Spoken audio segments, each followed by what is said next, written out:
माँ और बेटी। एक समय की बात है, एक रीना नाम की लड़की अपने माता पिता के साथ रहती थी। वह अपने माता पिता की इकलौती बेटी थी। उसके माता पिता उससे बहुत प्यार करते थे, इसलिए वो जो भी मांगती थी उसे लाकर दे देते थे। उसके पिता इतना ज़्यादा पैसा नहीं कमा पाते थे, लेकिन फिर भी वह अपनी बेटी की हर इच्छा पूरी करते थे। एक दिन रीना ने अपने पापा से कहा कि पापा, मेरी चप्पल पुरानी हो गई है, क्या आप मेरे लिए नई चप्पल लाओगे? पिता ने अगले दिन नई चप्पल लाने का वादा किया।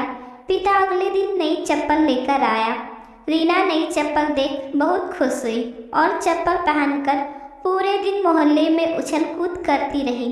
शाम को वह घर आई और चप्पल उतारकर सो गई। अगली सुबह रीना वह चप्पल नहीं पहनती है और अपनी पुरानी चप्पल पहनकर खेलने चली जाती है। मम्मी से कहकर जाती है कि मम्मी, मुझे ये चप्पल पसंद नहीं है, मैं अपनी पुरानी चप्पल ही पहनूंगी। उसकी ये बात उसके पापा सुन लेते हैं। इतने में रीना बाहर खेलने भाग जाती है। रीना के पिता उसके पीछे गए और उससे अपने पास बुलाकर कहा कि बेटा, अगर तुम्हें नई चप्पल नहीं पहननी थी तो तुमने क्यों मंगवाई और तुमने उसे कल पूरे दिन पहनकर रखा। अब हम इसे वापस दुकानदार को भी नहीं दे सकते।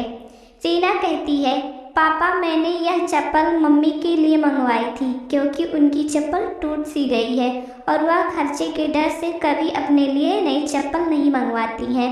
इसलिए मैंने वह चप्पल कल पूरे दिन पहन कर रखी ताकि मम्मी उसे वापस करने का ना बोल सके। अपनी बेटी की बात सुनकर पापा बहुत गर्व महसूस करते हैं और दरवाजे पर खड़ी मम्मी भी अब बेटी की बात सुन रही थी। वह भी मन ही मन बहुत खुश हुई कि इतनी सी बच्ची में इतनी समझ है। दोनों माता पिता एक दूसरे के सामने देखकर मुस्कुराते हैं और बेटी को प्यार करने लगते हैं। हमेशा अपने माता पिता की मजबूरियों को समझना चाहिए।